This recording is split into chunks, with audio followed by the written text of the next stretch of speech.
Okay, before we have our quiet time, let's all get on the same page.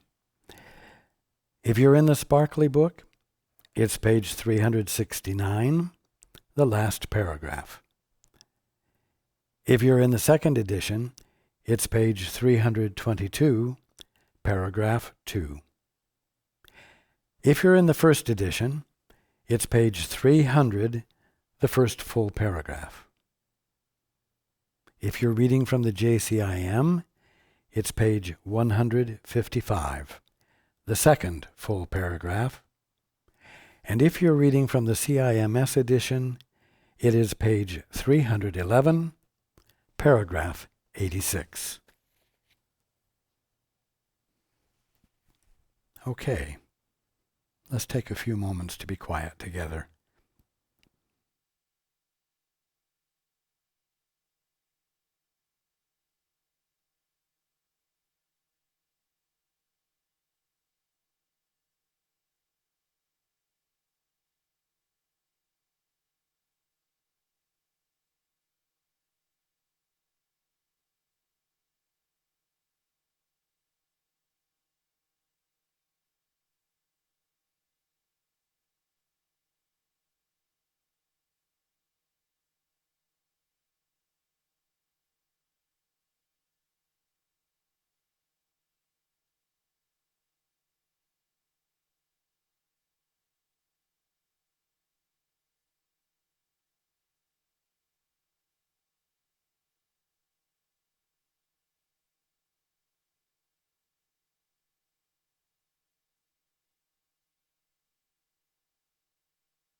Good evening.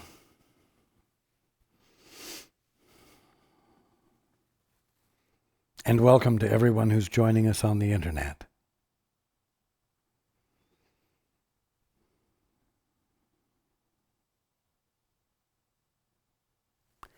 There's so much to talk about, so much to consider.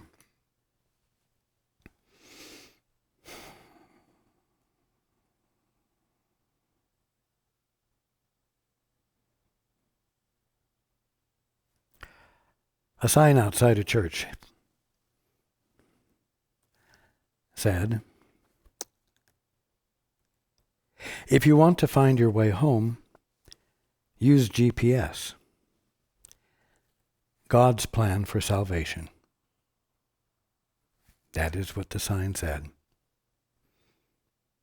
And we've been talking about God's plan for salvation, haven't we? For quite a few weeks. We've been talking about the holy instant and special relationships, the holy instant and the laws of God, the holy instant and communication, and the holy instant and real relationships. And all of those were preceded by practicing the holy instant. The holy instant, simply put, is God's plan for salvation.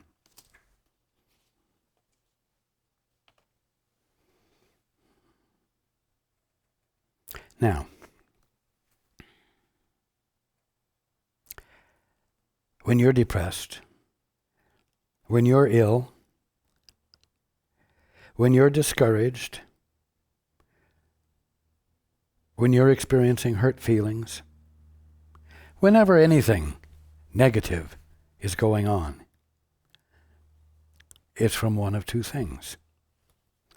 It is either from you saying, God's plan for salvation doesn't work.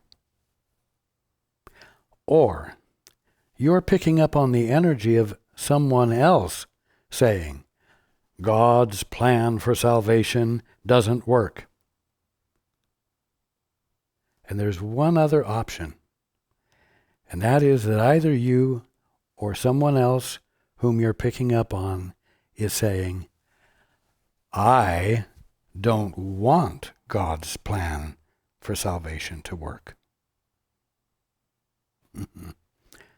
Which means I want my plan for salvation to work.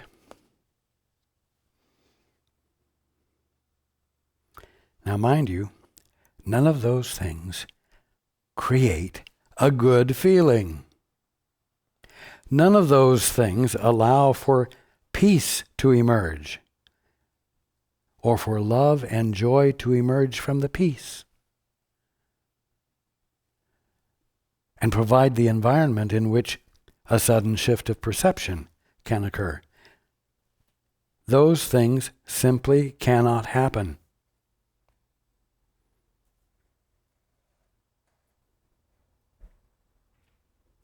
But God's plan for salvation does work.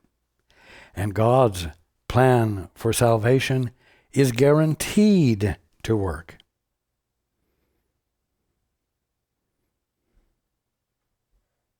Now,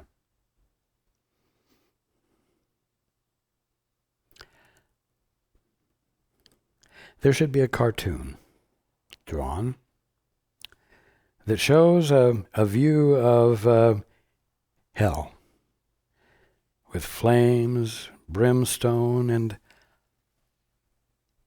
thousands of souls crying and whining and moaning and talking about their distress and the unfairness of it all, and talking story and never ending grumbling. And on a pinnacle overlooking all of this stands Jesus. And the caption says, if you want to get out of hell, the first thing you must do is shut up.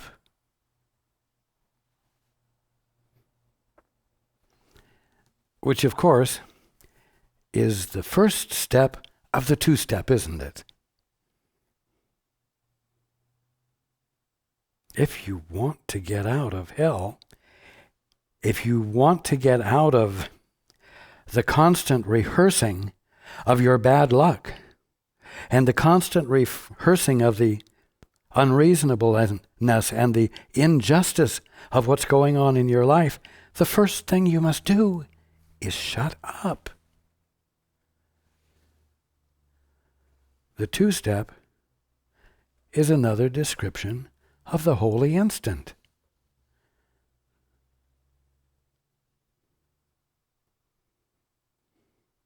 You can't hear God when you're talking. You can't hear anything else when you're talking and complaining.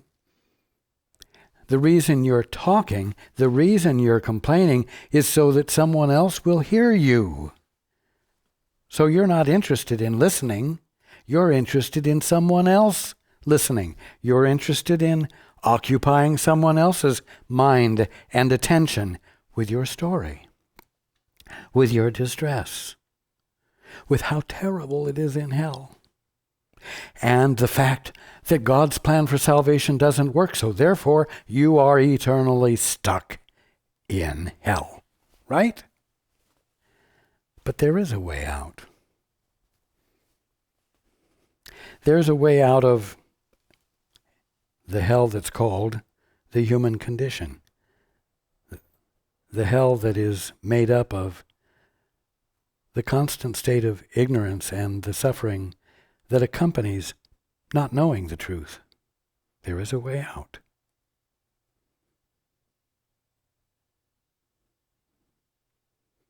It requires you to utilize the holy instant. It requires you to get what you want to say out of the picture.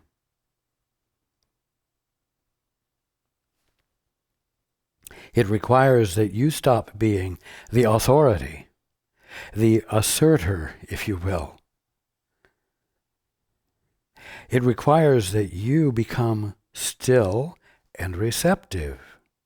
It requires you to bring yourself into the quietness which will always bring your attention to the instant you're in, free of the past, free of the future. The holy instant. Because your mind, because you are the state of attention itself, when you bring yourself into the quietness of the present, you are a natural presence of curiosity, an invitation to know something. And since you are not determining what it is that you must know, that simple, pure attention, that simple, pure presence of curiosity will constitute a prayer. I want to know. I want to know. And the only thing there to respond is the Father, through the voice for truth, the Holy Spirit, that which is nothing more than your right mind.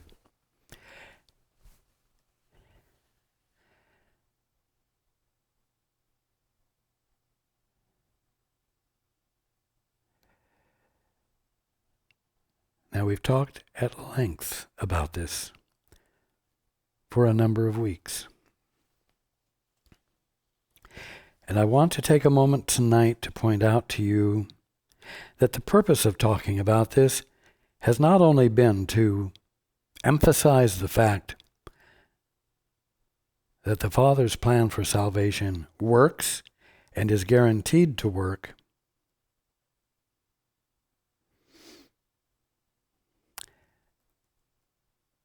the goal of the plan for salvation is not the specific answers to your specific prayers, but is to bring you back into your right mind, to bring you to that place of inquiry within yourself of the Holy Spirit, which is nothing more than your right mind. That which, when it responds to you, is your right mind connecting you in your very private sense of a small mind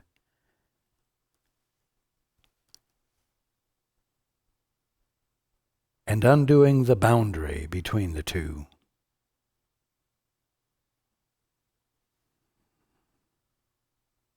Which allows the influx of the Father's perspective. And when you find that state of being to be more important to you than anything else,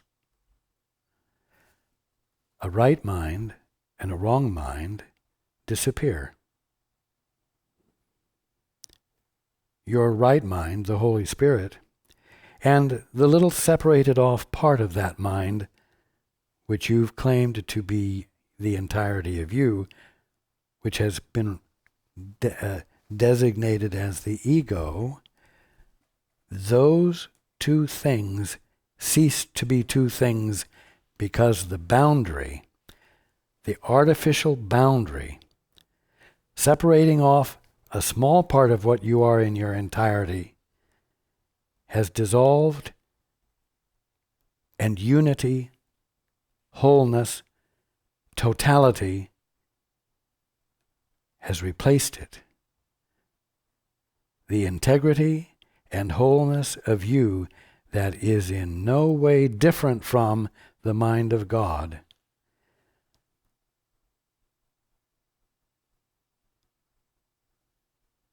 has re-emerged as your actual conscious experience of being. And for lack of better words, sanity has returned to you.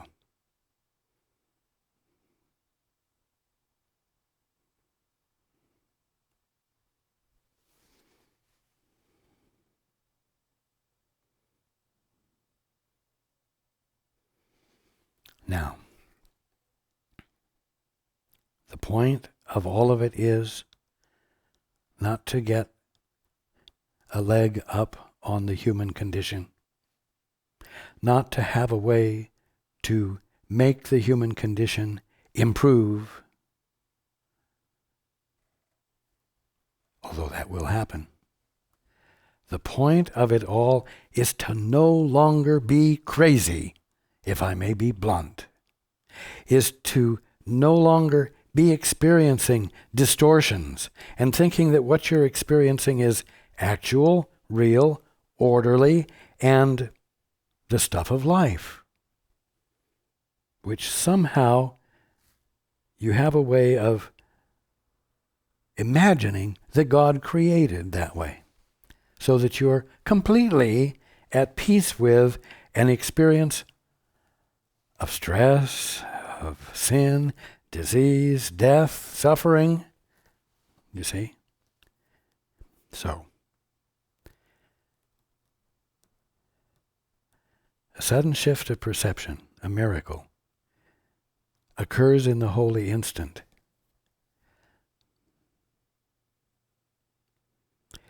And at the bottom line, the sudden shift of perception, that is the point of it all, is you experiencing the healing of insanity.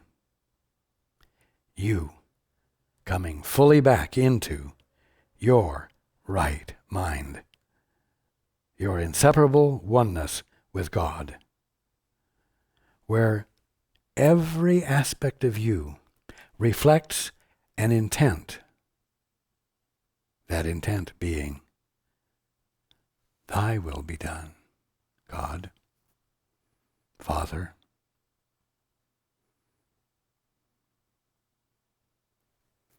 That's what you were made for. That's what you experimented with having a slight twist on. And it's that you will come back to. Because as I said last time, you cannot maintain that distorted perception indefinitely. Now, I'm going to back up one paragraph. As the ego would limit your perception of your brothers to the body, she's a body, he's a body, she's a body, I'm a body, she's a she and I'm a he, and wow, we can do great things together as he and she bodies, and so on.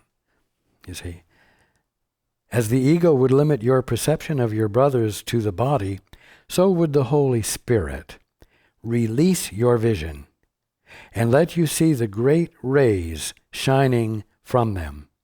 Shining from what? Their bodies, or shining from them, your brothers? The illumination of the great rays is the illumination emanating from your brothers and sisters, the presence of God called you and your brothers and sisters. Again, as the ego would limit your perception of your brothers to the body, so would the Holy Spirit, that which is nothing but your right mind that intends for you to regain your sanity, so would the Holy Spirit accomplish this by releasing your vision and let you see the great rays shining from them, so unlimited that they reach to God. It is this shift in vision which is accomplished in the holy instant. the holy instant, is God's plan for salvation. Yet it is needful for you to learn just what this shift entails, so you will become willing to make it permanent, to make commitment to it. Given this willingness, it will not leave you, for it is permanent, you see. It's only your willingness to give your attention to it that is impermanent at the moment. Given this willingness, it will not leave you, for it is permanent. For once you have accepted it as what? The only perception you want, it is translated into knowledge by the part which God himself plays in the atonement. For it is the only step in it he understands. It's actually at this point that your right mind and your ego, personality, your wrong mind, disappear as a twosome, because, as I said, the artificial boundary separating off this small part of you from the totality of you dissolves. Now, it's all the presence of mind that is God being all there is of you, and you're having no further different experience of that.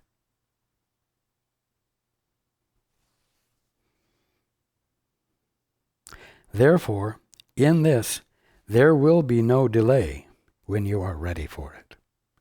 God is ready now, but you are not.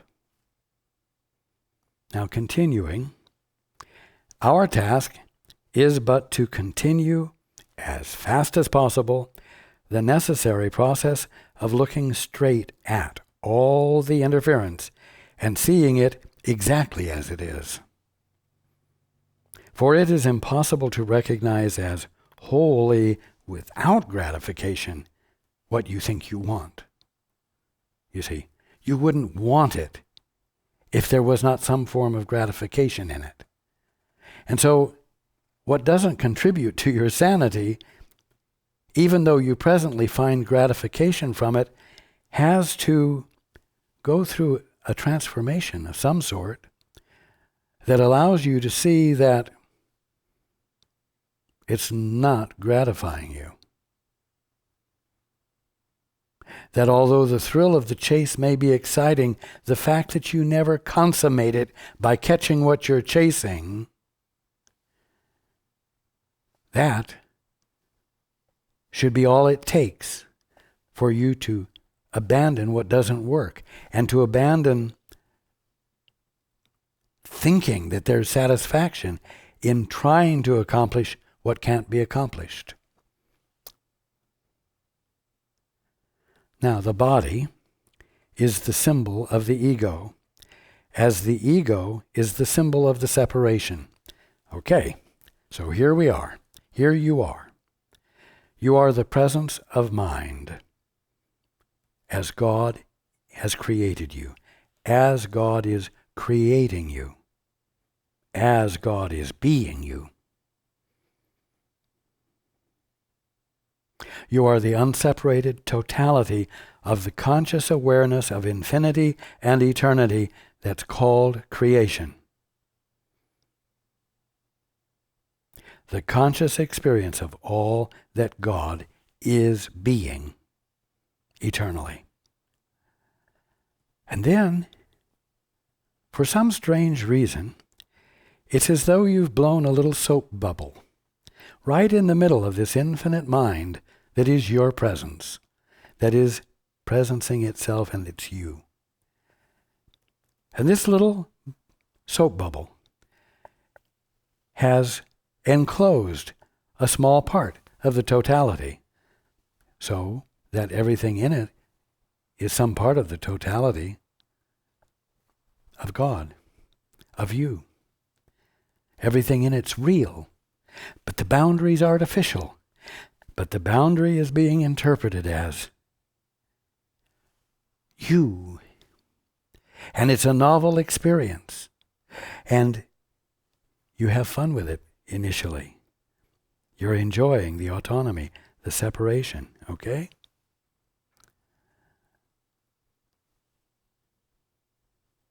This part of the infinity of you that is enclosed in this very delicate bubble that has no strength really to maintain itself. We have identified as the ego.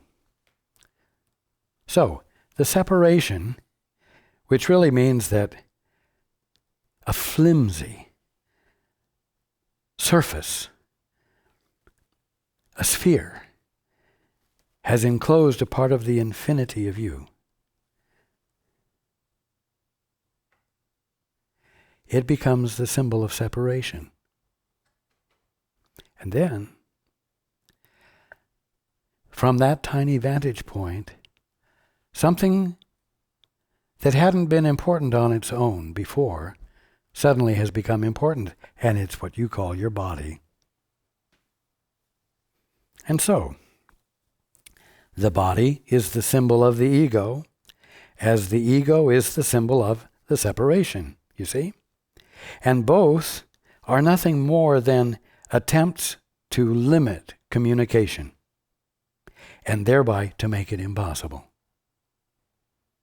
Well, communication. Communication with what? Communication with the whole of you. Because, you know what? That which God created, called you, is that infinite awareness that God is. And God's self-expression is infinite. And so there is the brotherhood.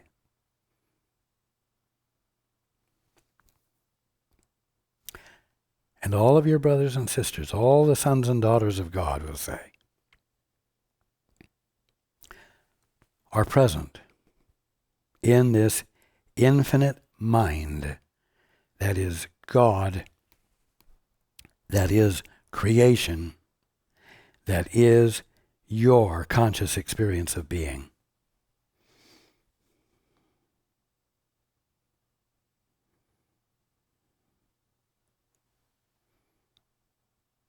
The moment you drew this little sphere around a small portion of the infinitude of you, and then identified it very specifically with this body, this visibility and tangibility of you, although not the totality of you, you lost communication. You lost direct communication with all of the brotherhood.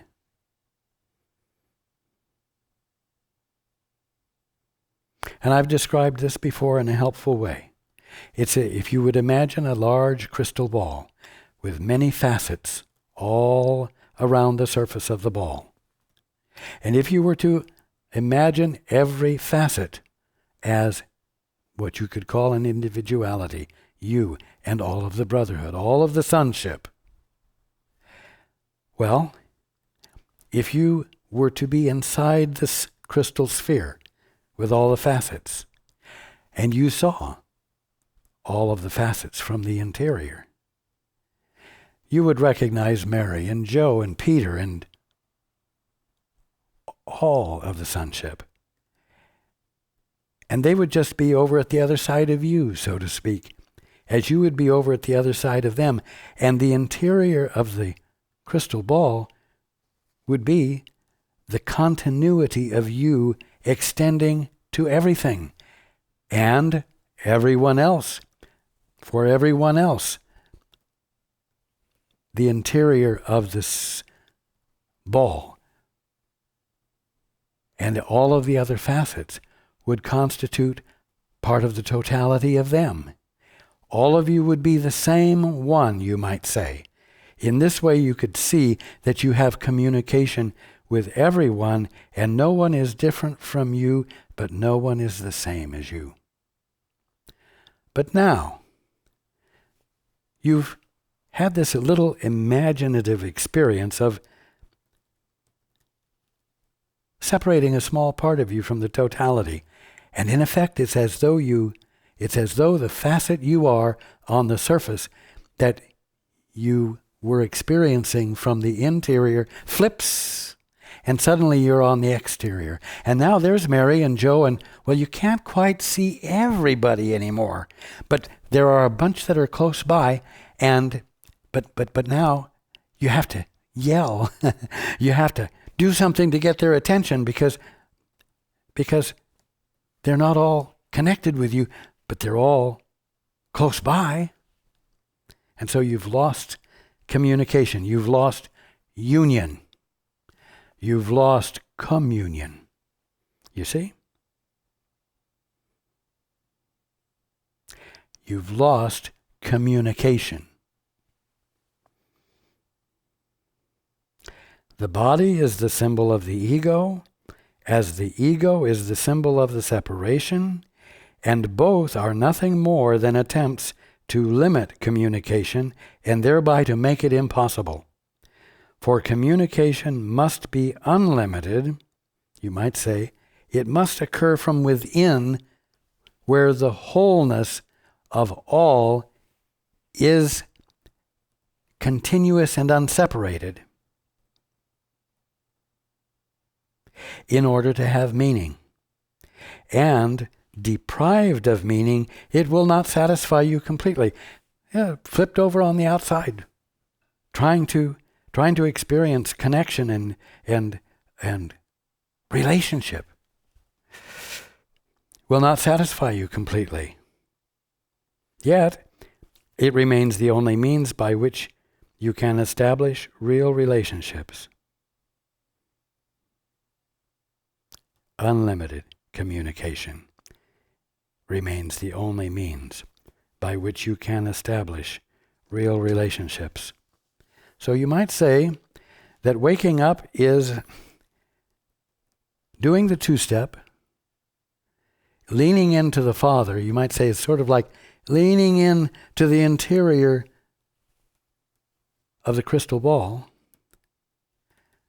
so that a sudden shift of perception can occur, a flip-flop, you see. Why? Because you've abandoned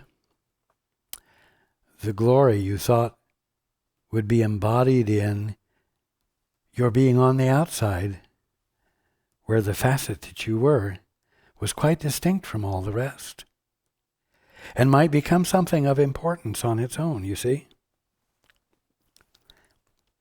But continuing, real relationships have no limits.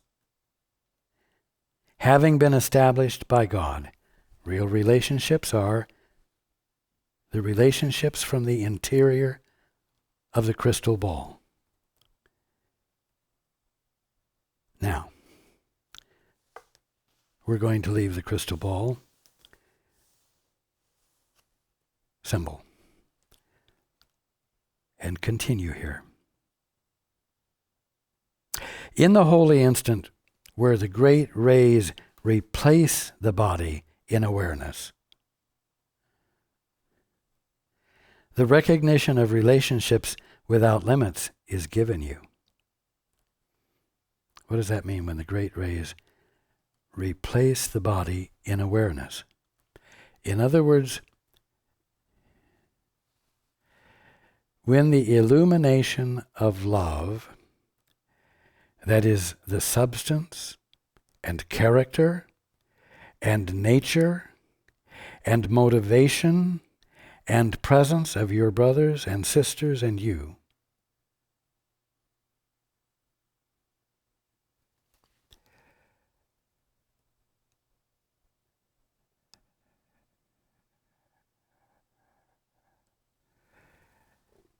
when they replace the body in terms of importance,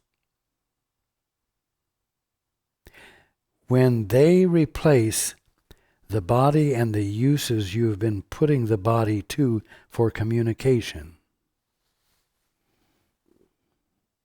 the recognition of relationships without limits is given you. It doesn't mean that there's no longer anything there identifying you,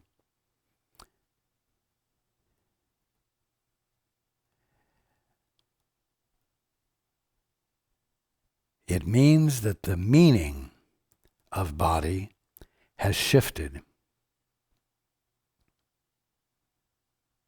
from a limited means of communication to an effulgence of love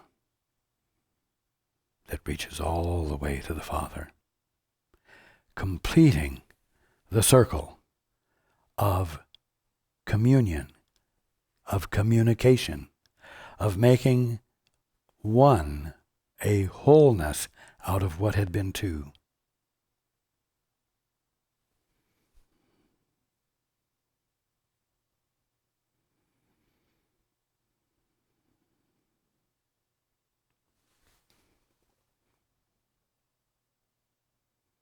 In the holy instant, where the great rays replace the body in awareness, the recognition of relationships without limits is given you. Sudden shift of perception. A whole new way of being with each other. Where the meanings of being with each other are new, not usury, not stemming from smallness, defense, self-protection, but which are an interactive acknowledgement of truth, an interactive acknowledgement of God in each of you, in all of you, all at the same time. An experience of joy that also is unlimited. An experience of joy that you feel but is shared by all of the sonship. And then their joy that they are sharing with you gets shared back with you. So that the joy becomes a movement of love spreading through the sonship, engulfing it in its wholeness, in its totality. It's a new experience. Far more meaningful than what you've been experiencing while thinking that you're just bodies communicating to each other through bodies. But to see this, it is necessary to give up every use the ego has for the body and to accept the fact that the ego has no purpose you would share with it. You see? Here's where you have to arrive at discovering that what you want isn't what you want. Because what you have wanted is this chase after the carrot that can't ever be accomplished or consummated. It's meaningless, and you're ready to see it as meaningless and to give it up, to just abandon it. That's how the flip of the facet from the outside to the inside occurs.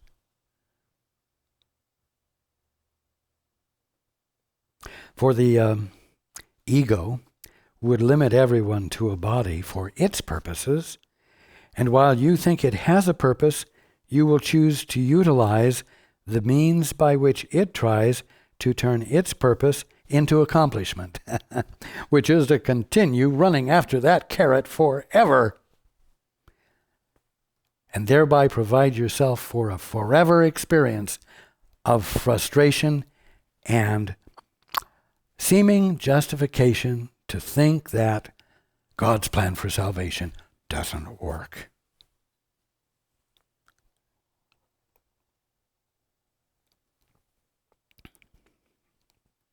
The learning here is you arriving at a point where you're willing to look straight at exactly what is happening and not gloss it over with imagination, so that you say, hey, I've been chasing this carrot for my whole life, And I've thought it was getting me somewhere, but if I'm going to be honest with myself, it hasn't gotten me where I thought it was going to get me.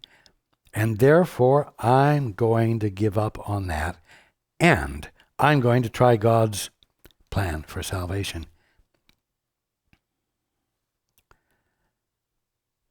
Well, you know what? You can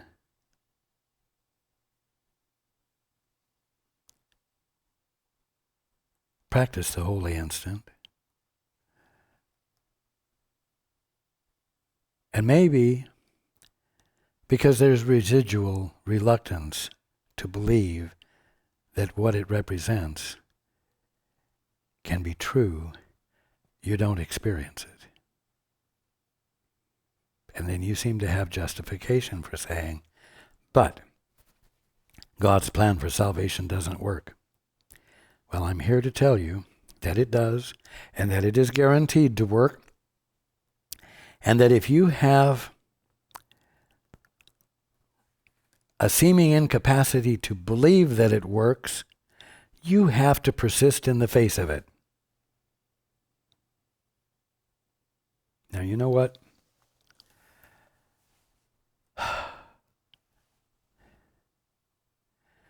The way to experience your real relationship, which is with God, is to join with the Holy Spirit, which is the voice for God, but is also that which is nothing more than your right mind.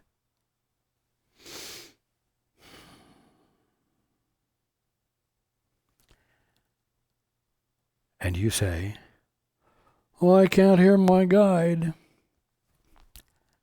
The Holy and the Father's, God's plan for salvation doesn't work. I can't hear my guide. Well, you know what? You may wait from week to week to hear Paul let me speak, so to speak,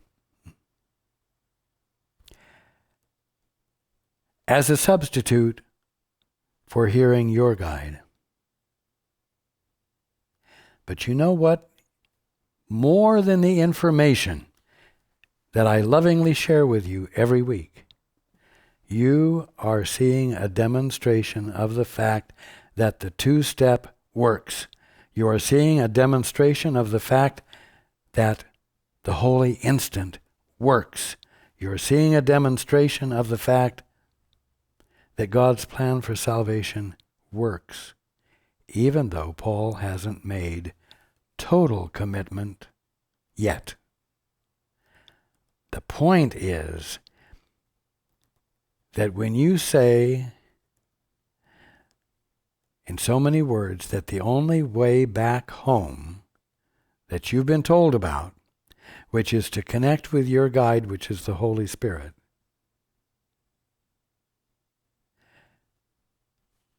doesn't work for you, that the only way back home that you've been told about doesn't work for you,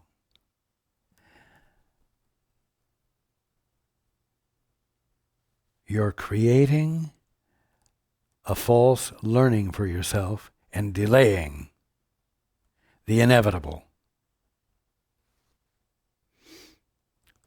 You could call it a learning failure. Don't do it. You think Paul just one moment said, I want to talk to my guide. Are you there? And I was there. Well, I was there. But he didn't hear me. And he didn't hear me the second or third time. And days went by. The only reason he heard me was because he persisted. And he finally arrived at a point where his listening wasn't conditional.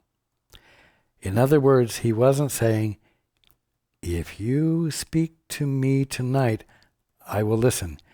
Or, if you speak to me within the next 2 weeks, I will continue to listen. But I'm not going to do this forever. He tried that. And then he arrived at a point where he said, if it takes a year, if it takes 2 years, I want to be able to experience what the truth is when I need to know what it is.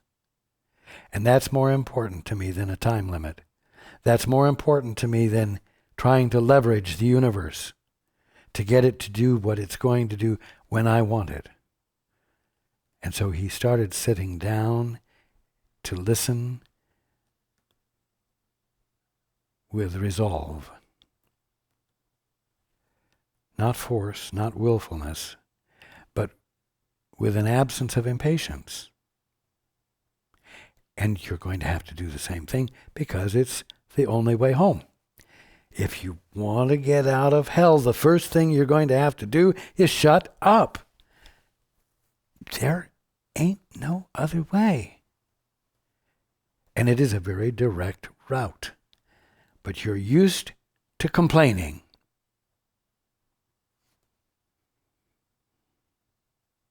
You're used to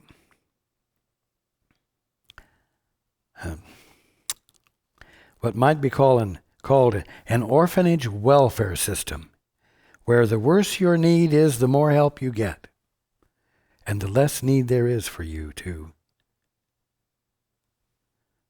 do anything to upset the status quo, you see.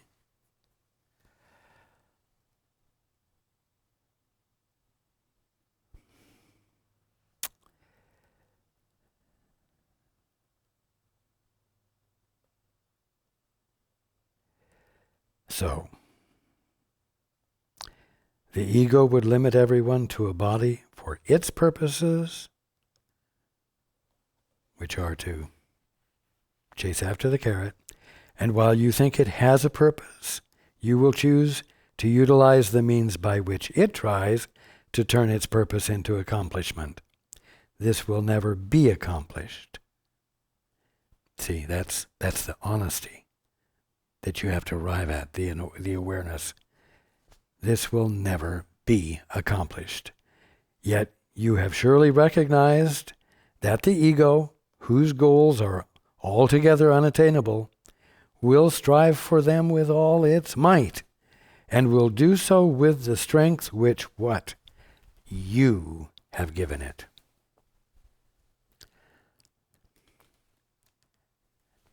You know what? The capacity to have an intent that exists inside the bubble that's floating around in the middle of the infinity of you is the same intent that's outside of it. You, the Holy Son of God, express an intent with all of the power of the Holy Son of God.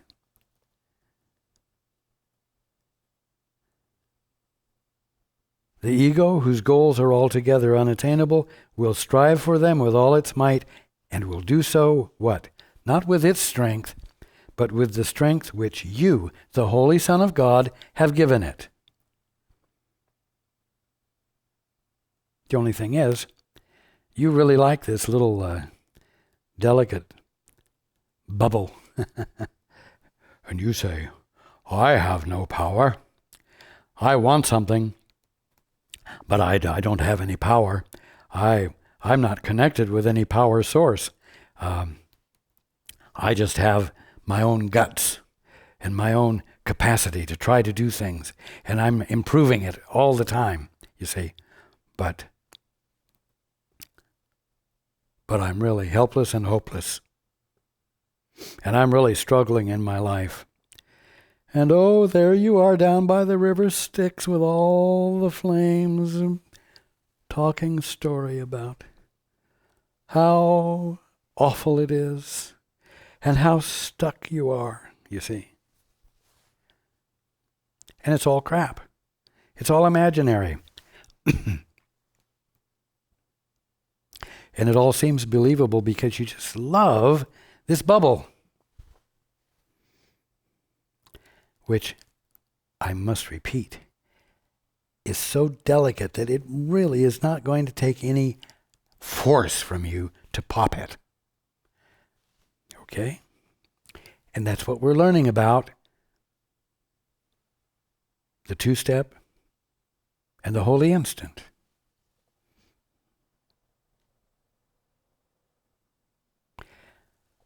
It is impossible to divide your strength between heaven and hell, God and the ego, and release your power unto creation, which is the only purpose for which it was given you. You see?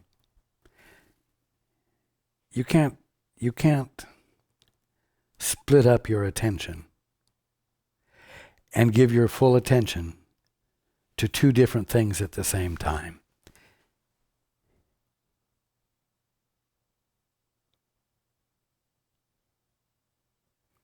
Thus, communication is interrupted. Thus, wholeness is unavailable to you as an experience. Thus, sin, disease, and death, and suffering, and stories to tell as you burn, occupy your time, and you willingly let it. But you don't have to, and it's not appropriate, and it doesn't work, and that's where you need to become honest. So that you dare to go through your day tomorrow or today willing to see things new, willing to let the bubble pop.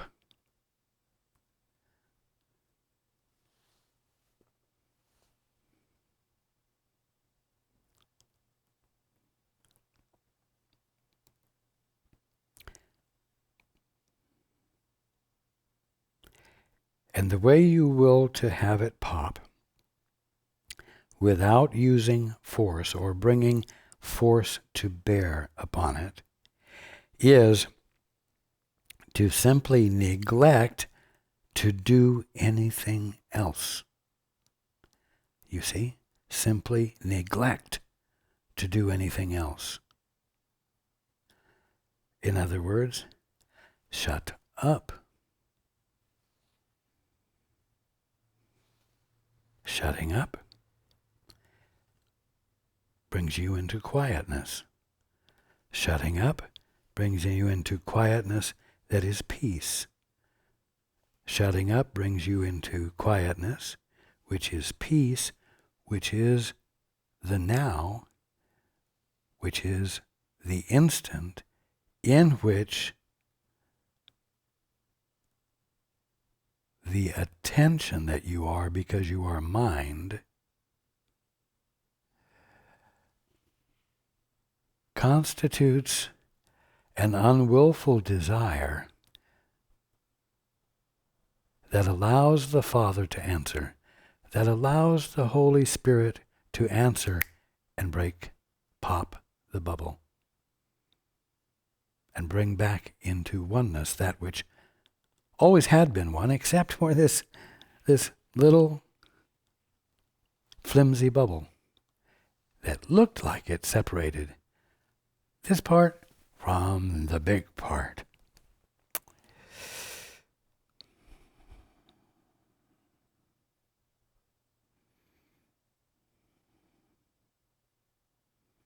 Your power, your presence is meant to extend unto creation. It is meant to be in constant communication with every part of eternity, of infinity.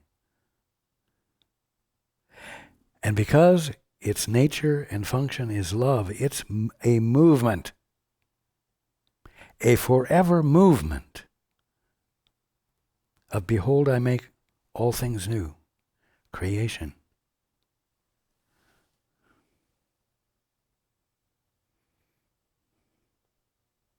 Love would always give increase. Limits are demanded by the ego, representing its demands to make little and ineffectual. Limit your vision of a brother to his body, which you will do as long as you would not release him from it, and you have denied his gift to you. If you refuse to look at your brother with a willingness to see something new and very different from him as a physical organism, if you will look at your brother with a curiosity to see God there, truly because you've been told that God is the only thing that is there, and you release him from your expectation that he will behave like the body you always thought he was, what's happened? You've provided the environment in which an influx of revelation can occur that will help you see your brother through the Holy Spirit's eyes, through the eyes of your right mind. And that recognition about your brother will tell you that it's the truth about you as well. And so the gift you give to him, you get to keep. And you are put in the position of finding that a movement has occurred that you can only identify truly as learning, because you're not where you were just before the holy instant.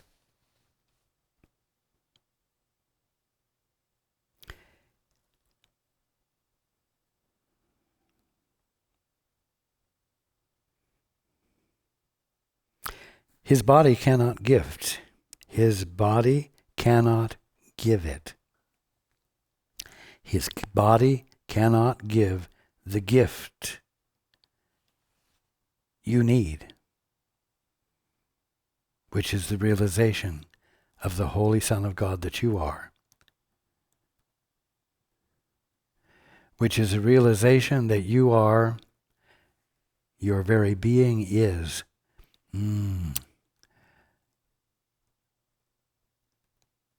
an effulgence of light, an effulgence of living love, constituting great rays that return to God and fill the universe, fill creation. Your determination to see your fellow man as a body disallows for that experience, disallows for that revelation and learning. His body cannot give it, and seek it not through yours. How many times do you use your body to elicit a good response or a gift from another? Seek it not through yours. Seek it not through your body. Yet, your minds are already continuous, and their union need only be accepted, and the loneliness in heaven is gone. Again, when that facet flips to the inside,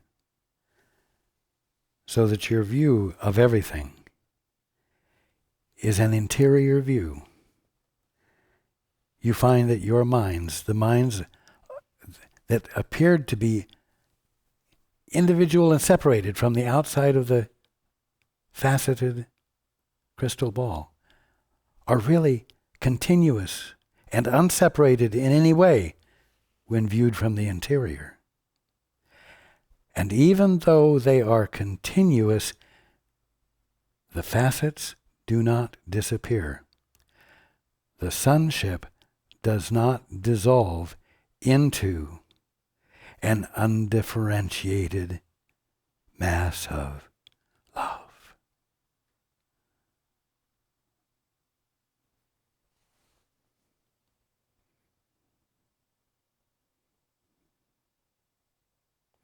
Your minds are already continuous.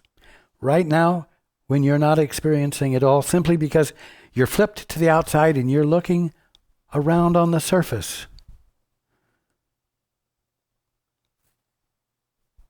Your minds are already continuous, and their union need only be accepted, and the loneliness in heaven is gone.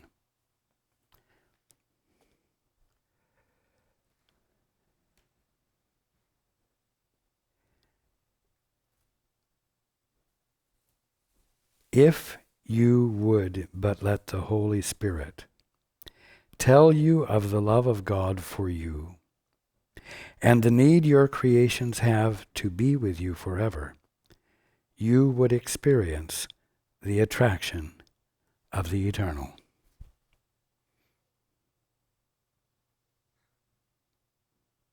If you would but let the Holy Spirit tell you.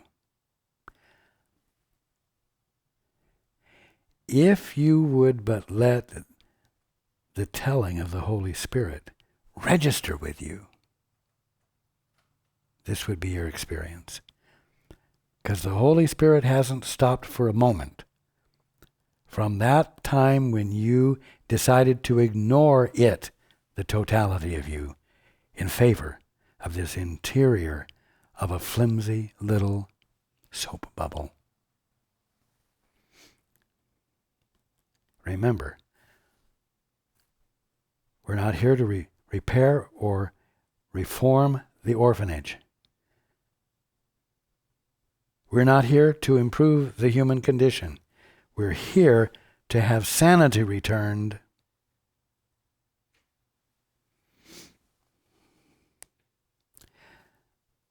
So that the kingdom of heaven is re-recognized as the kingdom of heaven.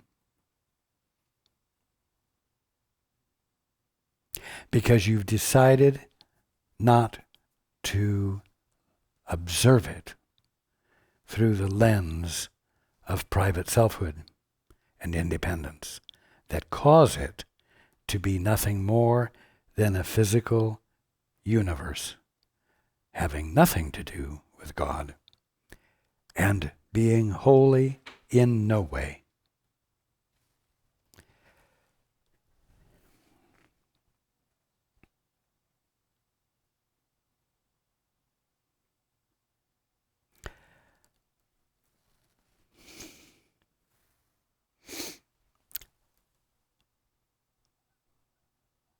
You might say, wow, I could never have gotten all of that out of those few paragraphs all by myself.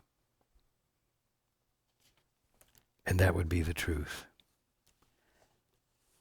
Thank God you have a guide. Thank God there is the more of you outside of the little flimsy bubble called the Holy Spirit that is your right mind. Because the fullness of reality becomes available to you like this without your having to tune into someone else. When you stop whining about your situation and shut up. That's the way out of hell. That's the way out of suffering.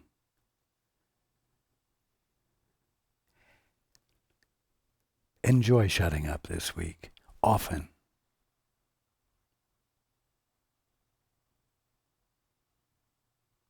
And I look forward to being with you next time.